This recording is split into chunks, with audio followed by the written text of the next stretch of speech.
Alright. What's up, everybody, and welcome back. Now, many of you would have seen we did a video talking about Erik's 15 hatchery, 15 pool opening a few weeks ago and how he beat a former world champion Dark with it, despite being a massive underdog. Well, it seems like the jury's mostly in, and let's just say the head of the jury, Serral, has actually said it's a really good opening. So I've spoken to him, I've spoken to a bunch of pro gamers, I've practiced it a bunch myself, as well as speaking to Erik, and I got Erik to send me this replay. I said, you know, what are your thoughts? Are you enjoying it still? Which matchup is it best in what situation?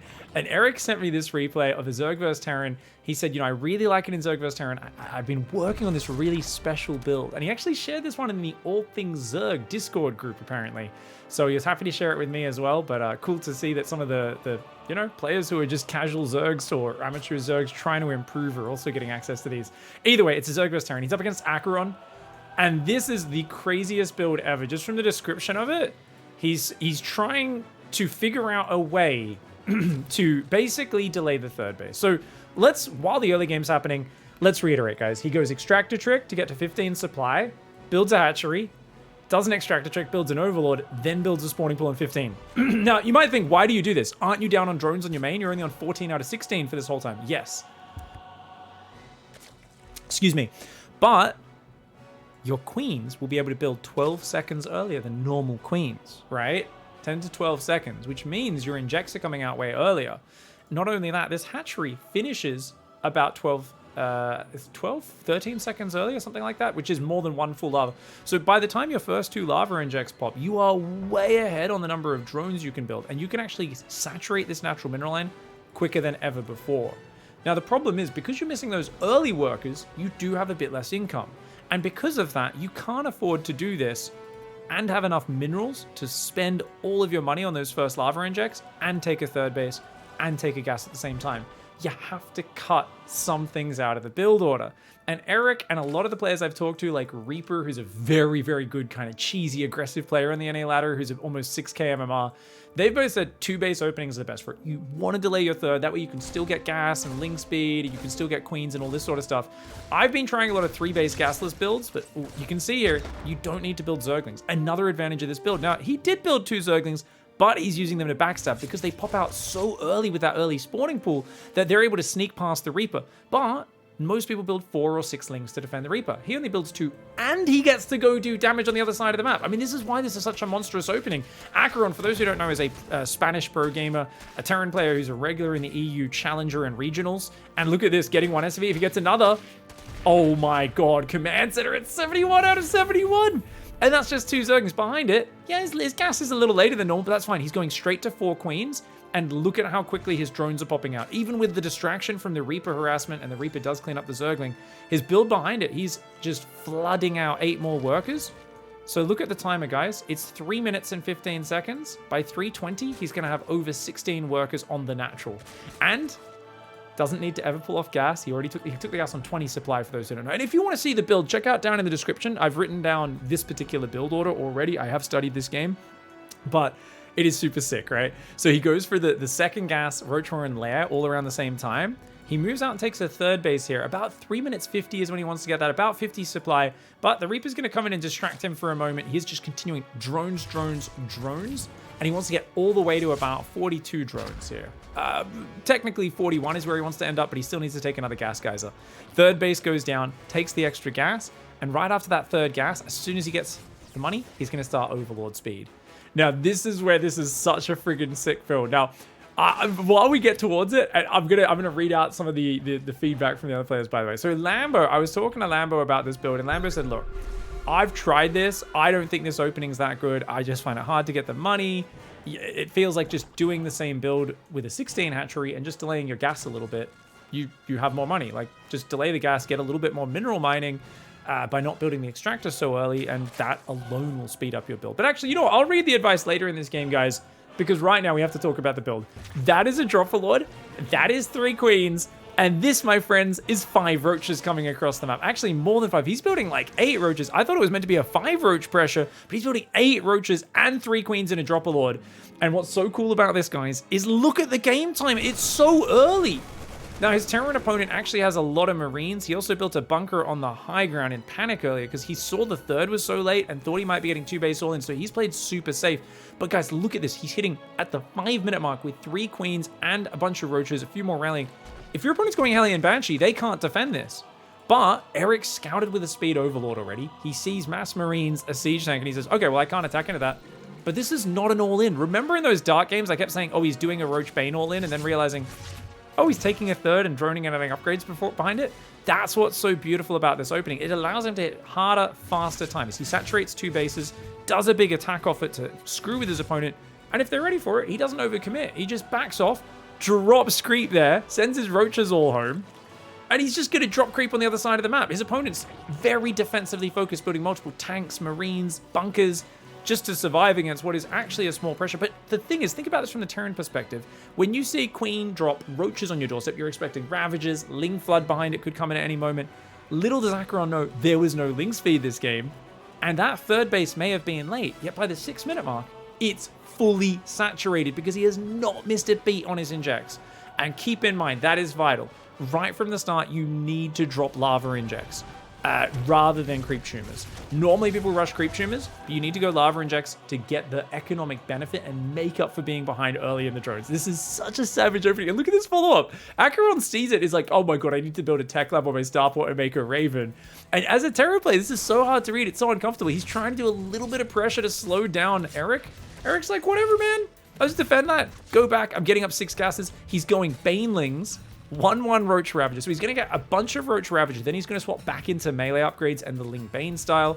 Acheron's very good, though. I do think Acheron is a very powerful player. So you got to be careful because he will be very frustrating here. And that Queen does pull back, but a couple more drones do go down. In total, 3 drone kills. And the Liberator barely gets out of there.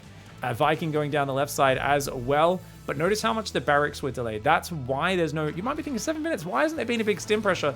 Because the Terran saw lots of weird stuff and was paranoid about dying to all the different 2-base aggression that can come in.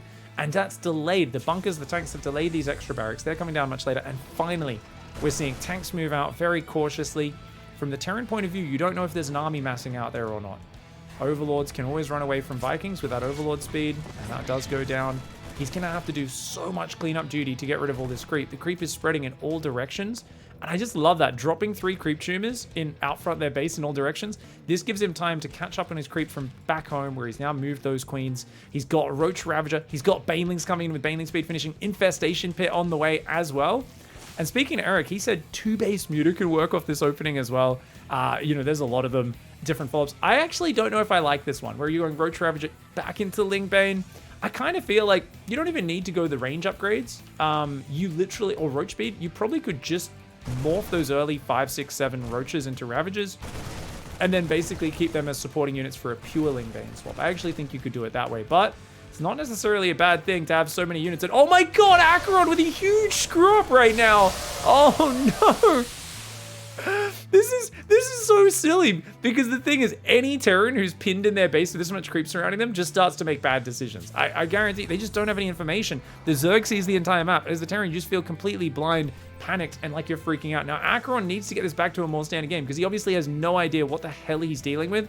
And I'll tell you, this is the experience of playing against Erik. I play against him regularly, and I just always go, I know when something hits, it's going to be the most obscure, bizarre timing that I've never experienced before, and I'm not going to know how to react. And that's the beauty of this opening and why it's so good. So guys, let's lock this on Erik's camera for a moment, and let's read Serral's view. So Lambo, actually, let's read Lambo's first of all. Lambo said, look, I tested this with ability does a few times. It's already a bit worse than ZvT. I really doubt you can make back those minerals that you lose from being down 2 drones at the start. I did 16 hatch, 17 pool, took the 20 gas, and I felt that's more efficient. It seemed to be a bit faster. So it's probably more efficient to go 16 hatch, 18 gas, 17 pool normally, and just pull 1 out of gas for a longer period of time, and you can end up with a similar gas count. So really this is just, hey, take your gas later or only put 2 workers on gas and you're going to end up in a similar spot. He said, look, it is way better versus 12 pool or Praxirax, of course. And I think that's about it, though. He says, I remember B used to do an opening like this. It feels like this isn't quite as good, though. You can't have lair or early Ling speed with this. You can't have both of those because the gas is so late. So I think it's a bit worse. It just doesn't feel as flexible. It just doesn't feel as good. So that's really interesting, right? And because Erik himself has been saying, look, you need to get the double injects down. You need to delay third bases. You need to be able to do that in order to actually do this. Oh my god, is he going to go in for a big attack? He's got that army on the left getting ready. Lingbane Ravager comes in. I think this is not a good attack, though, because he needs to collapse with everything at once or just chill. But I think he's just looking to make sure Acheron can't push across the map. But the Liberator does come in and cause trouble. So Erik himself, guys, has said, look, you know, like, he's like, I think you can just... It's really, really good in ZvT because I figured out I can do this opening. But he's like, you need to be able to do some sort of timing that does some damage or interrupts or throws them off of this. And having the early lava injects and the 2 bases full of minerals allows you to do that and macro behind it into a third base a lot better than usual. So I think the way Erik thinks of this is it's a disruptive play. It's something that doesn't allow your opponent to just play the same old Hellion Banshee 3 command center every game, right? Interestingly, Serral has a very different view. Serral actually says, I've actually been playing it and testing it a lot lately. But hold on, let's cast this fight and then we'll read Serral's response. All right, Marine Marauder attack coming in on the left side. We've got Marine Marauder on the right side as well. Drones over there. Oh, juicy blinding clouds. That's really bad for Acheron. Oh, but actually, Erik doesn't want to chase off creep, interestingly enough. He does lose the hatchery in the top right. I guess he needs to split army up there. Erik is going to split a lot of his army up to the top right, only leaving a small force in the bottom left. He's got ultras on the way, kindness plating, and +2 melee. I think the only problem I find with this build is that it's a little hard to transition off Roach Ravager Lingbane, and these Roach Ravager aren't very supply efficient, and this army on the left is going to cause him trouble. He does clean up the whole army in the top right, though. No pickup there for Acheron. Acheron's going to drop auto turrets. There are a few spines and a Spore Crawler to fall back on. They can help out, especially with the units now coalescing from the right over onto the left side of the map. He's going to go for the hatchery. Oh, no, you don't want to lose that. Oh, he's going to lose it. Hatchery goes down. Was it worth it for Acheron, though? You can transfer drones to this hatchery and that hatchery that are being rebuilt. He's chasing these units down right now. Acheron doesn't seem to have even a wall off on his natural. He's got a planetary on his fourth, but nothing on his third right now. This might just open up the opportunity for Erik to straight up win the game. Oh me, oh my, Blizzard Services connection lost. There is maintenance today, which is why I'm recording YouTube videos rather than playing ladder, right on schedule too. There we go, guys. Bile's going down on the Raven.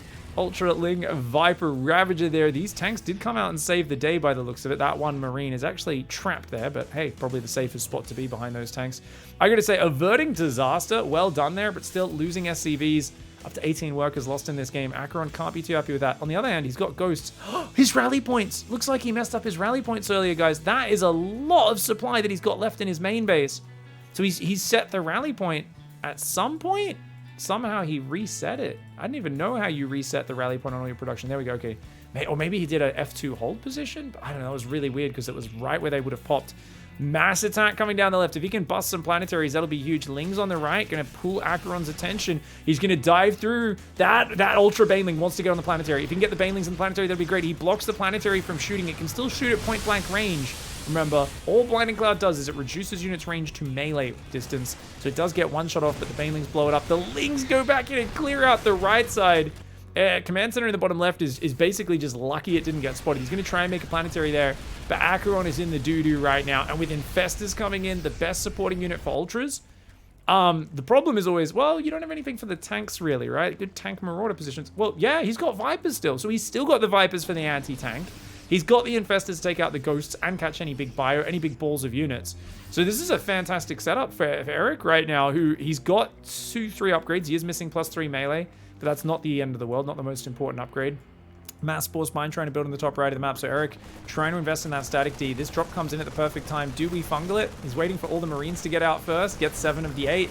Not bad. That should allow the Lings to defend. And that Spore Crawler will end up finishing up and slowly regenerating. Tank Bio Ghost moving down the left side. It's all about the spells, guys. One good round of Blinding Cloud Fungal. This is over for Acheron. But if Acheron can land a few EMPs on those spellcasters, pre-spread his units, he'll be good. But oh my god, he's walking right into enemy territory. Oh my god! Oh my god, the Infestors! They can Neural. Wait, does he have Neural yet? No, he's just started it. Oh, and there's a Raven there, but it doesn't see those Infestors sneaking by the right side. Marines running in there and there at the same time. Erik needs to split his army. He's attacking across a bridge. Oh no, I don't know about this fight, man. Big spread for Acheron. Blinding Clouds do come in on most of the tanks on the right side. A couple of snipes landing. The army on the left cleans up all the Ultras. Oh, nice EMP. There's still one fungal left in there, but he takes it down.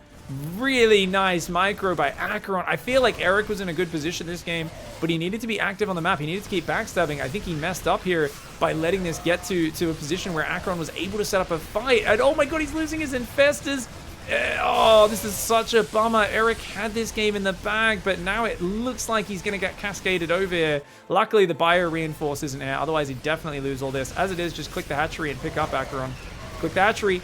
Click the hatchery. Okay, clicks the hatchery and picks up. It does take a little bit longer than he needed to for that, but he does take the hatchery out right now. He's got the corner base up. This base is mining a little bit. He needs to spread some of those workers back to this base. He's going to be doing that, and we need to see the main probably lift down to this one. He's going to try and rebuild a command center. Acheron took some fantastic engagements there, and I mean, what have we got left? 3 Infestors, 2 Vipers, and just Ling Bane. I think that's okay. I think Ling Bane can definitely win the map for you. Queen is attacking a Baneling Cocoon, guys. That's a... Whoa, calm down, lass. Here we go. We've got the Marine Marauder drop going out the right side of the map right now. And, ooh! Hold position! Okay, gets a few mules. Oh, those two barely surviving in Reddit points. Maybe a few too many Lings getting thrown away, but finds the rally on the left. Acheron's setup is not good. He has a really sick army right now, but actually engaging when the Infestors are such good at zoning and space control is so problematic. Loses the command center on the left, and now loses the planetary fortress as well.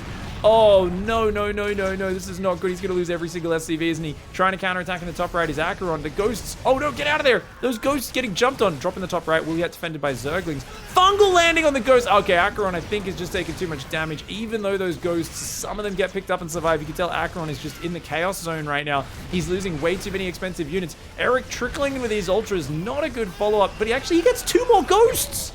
That actually makes it kind of worth it there, at least for that last Ultralist. Killing those 2 ghosts. Acheron is just up against the wall. You can tell he's stressed out in this scenario. He's like, what the hell is this game? There's too much creep control. There's Infestors and Ultras laying traps all over the shop. But he's just going to F2 to the top right of the map. He's like, I've had enough. I need to counter-strike right now. I know the Zerg just exhausted a lot of units on me. So he's going to actually just shove right up the guts into the middle. 5 Ultras on the way. 20 Zerglings as well. If you can land the snipes and get the Marauders up front, you got this, but he's still got some units in that medevac. That is a little bit of a problem. He's going to drop these out, get a nice tank spready up here, and he could do really well. Acheron still hasn't realized that he's got those units. There we go, does unload. The tank's getting a decent spready, but you got to be careful. Blinding Clouds could stack on these. Blinding Clouds could be coming in. Fungal lands on a couple of these ghosts. Blinding Cloud landing on a few of them as well. Even landing on some of the bio units on the right side. That Viper does run in and die. The Ling Bane Ultra Infestor coming in from all sides. Whoa! And I think, yeah, even a final Fungal on the right side of the engagement. Looks like it should be enough. The Lings are cleaning up the rally. And that looked kind of scary for a moment, but it actually worked out okay. Hot diddly damn. Well played by Erik. And I just want to show you guys once again this little opening phase. Like that Queen Roach moving across the map so early is so elegant. Let's take a look at that while I finish reading Serral's analysis. I wasn't sure when I'd get a chance to read it. Turns out it's kind of weird. Maybe I should have just read it at the start of the, of the game before casting, but tried to do both at once. Okay, guys, so Serral says, look, I've been testing it a lot. It's only good with 2 base openers in ZvZ, and that's not the most flexible there, but it has its uses, especially if there's like a map with a short rush distance, a nice, easy to wall off ramp, or an in-base, like on the last map pool with like Moondance and Stargazers. Those are all good kind of gasless 2-basey opening, take a third in the back base maps for ZvZ. He said, though, ZVP, I actually think it's really very good because the pylon block meta is just so popular. Yet, if you do this build, you get your natural down 95% of the time. Your link speed's a little delayed, but it doesn't really matter in that matchup too much. I'd still prefer the usual 16 hatch opener, though, if I 100% know my opponent isn't going to be going for a block. But even with the 15 hatch, you're not really mining much less, says Serral. So it'll probably become a regular build. I'll probably mix it in. He said, actually, also with some more testing, 14 hatchery does the same sort of thing. You don't need to do the extractor trick. You can just take a 14 hatchery. Your pool's delayed by about 1 second, but you have a slightly faster hatchery, so you're technically half a lava ahead. He says also, the reason I really like this is 14 hatch has a 0% chance of getting blocked, whereas the 15 hatchery, if they send that probe really early, sometimes, very rarely, but sometimes it gets blocked, and that feels really bad. When you're already hurting your economy to go for this quick hatchery and that probe comes in just barely in time and blocks it, that really sucks. He said both versions, 14 hatch and 15 hatch, have about the same amount of idle lava time where you've got, 3 lava sitting on the hatchery. And the reason that's important is when you've got 3 lava on a hatchery, that's the maximum other than injects. Only injects can stack energy on that, which means you're losing lava production. So the more of that you know, where you're not spending your lava and keeping that number below 3. You're not really letting your hatchery produce lava as efficiently as you'd like it to be. Now, ZvT is actually a matchup where I've been experimenting with this build a lot as well, and seeing this build, I'm like, oh, this is a genius opening for Erik. This creep as the contingency, if they're super safe against the Roach Queen push, is so good. But if they've got Hellion Banshee, you just run in the natural and kill a ton of SCVs while macroing up behind it. So it's a really flexible opening. I've been doing like a 3 hatchery sort of gasless opening, lots of queens, and trying to wall off with like Roachmore and Evo Chamber. And then just, even if I lose 20 drones, I'm even in a lot of my games because the Hellions are doing run-bys, there's Liberators dancing around, but I have so much economy and my queens are out so early that it doesn't matter. But Serral's thoughts on ZvT are a bit more mixed. Serral says, ZvT I'm not sure about. It's really not bad if you skip all the Zerglings, because then you get more drones out. But problems occur if they start blocking your third with an SCV. So it kind of feels like you have to make at least those 2 Zerglings, you know, try and sneak those around. But then I kind of already prefer the 16 hatchery with just building 4 Zerglings and doing the normal opening. So he feels like if he has to build any Zerglings at all, he kind of loses the economic advantage. But then if he doesn't have the Zerglings, they can kind of deny the creep tumor and deny your third base. He says, look, yeah, Queen's 10 seconds faster is awesome, but the problem with it is you can't spread creep on the natural. So you need to do double inject, wait for the queen to move down from the main to the natural, and only when you have 2 queens at the natural can you defend a creep tumor from getting sniped by the Reaper, and that's because you don't have any Zerglings. So at the very tip-top level, where people are really good at their harassment, you run into issues skipping these early Zerglings. And I think that's what's really interesting, which at the lower level isn't really a problem. And it's probably why I'm getting away with just going gasless and only the 2 Zerglings across the map each game and defending with just queens, because players aren't good enough at microing those Reapers. He says basically creep ends up very similar. It's not that it's worse necessarily in a 16 hatch, it just ends up very similar. Whereas you'd think one of the big advantages in Zerg vs Terran is your creep gets out 10-12 seconds faster, and that can have a sort of blossoming effect where it starts to exponentially grow across the map. Because when it gets out far enough, there's so many different areas and lanes where the Terran has to try to slow it down that they can't stop it everywhere at once, and as a result, it's just exponentially harder to deal with. Serral also points out that because if this becomes popular, players are going to learn, hey, there is no early risk. You never have early link speed. Your gas is always late with this 15 hatchery opening. People are going to play a lot greedier against it because there's no risk early on, and that can be an issue that you run into. I think, though, obviously Serral doesn't know about this build here that I've just found out about that we just cast. Things like this pressure and delaying your third, I actually think are the really big thing. I think the best way to play this comes from the expert himself, Erik. I really think at the end of the day, it's throw a big Ling Flood. Whether it's versus Protoss, he says sometimes Erik likes to just do a big Ling Flood while taking that delayed third. He says, look, you don't have the third open early. You don't have the lava popping off it, nor the hatchery open. So it's almost always most effective with some sort of aggression. And if you manage to get damage with that aggression, it's fantastic. But obviously, if it is completely blocked, you can't do anything with it, it does feel a little bit worse. And this is why Erik doesn't do this every game in every matchup. He mixes it in when he wants to do a specific build order that's very aggressive on 2-base, usually. And sometimes he doesn't lean into it that much. Sometimes he leans into it a little bit more. But I really love the way he's experimenting with this opening. And I'm going to be doing this version all the time on ladder because I already love playing Mass Roach. I love the opening, but it has felt like a truly expert player with their Reaper can annoy me so much with the harassment. Players really good with the Hellion micro, just keeps getting free drone kills because I don't have the mobility to deal with it. Just going 2-base, doing this Roach Queen pressure, I can imagine getting me so many free wins on the ladder. If you guys want the build, remember, it's linked below in my own notes. It's a publicly viewable document. I wrote that one up in there. Just scroll down to ZVX 1515. Thanks for watching, everyone. I hope this helped you guys all out. Thanks so much. Let me know your own comments, feedback, or thoughts in the chat. And check out the original video. If you haven't already watched it, you should have already gone back. Anyway, thanks for watching, guys. See you next time. Goodbye and good night. Bye-bye.